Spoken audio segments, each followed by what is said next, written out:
Ọhaneze ekene m unu n'anya unu afọ ife onyonyo dị ebe a. Ihe a bụ ife onyonyo nwanne anyị nwoke a na-akpọ Okongwu Dibia.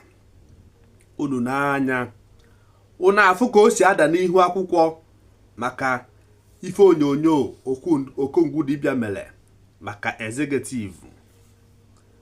Okongwu Dibia mere video si na MC executive dị stingy na ọdụ aka chichichi. Mụnwa na onwe m wekwere ya ibe asị ife egwuregwu ihe ndị eji akparị amụ, mana MC executive bịasiri werezie ya asị serious something o hotago ekwughị ekwu aka ha aka. O jene dọtala Okongwu Dibia akwụkwọ na Okongwu Dibia na-akparị ya and other things. Okongwu Dibia, ndụmọdụ na-enye gị na ihe nchọrọ ka imeele m wụ ihe ahụ edere n'ime akwụkwọ ahụ ịfụrụ.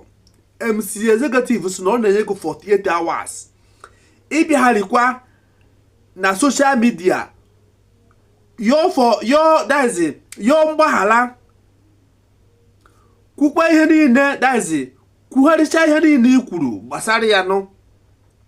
Achọrọ nke ime ya bụ ife. Onweghị ife eji nsogbu eme ka m na-agwakwa gị mee ife a edere n'akwụkwọ ahụ. Ịbịa na social media iyo MC executive mgbaghara n'ife i kwuru.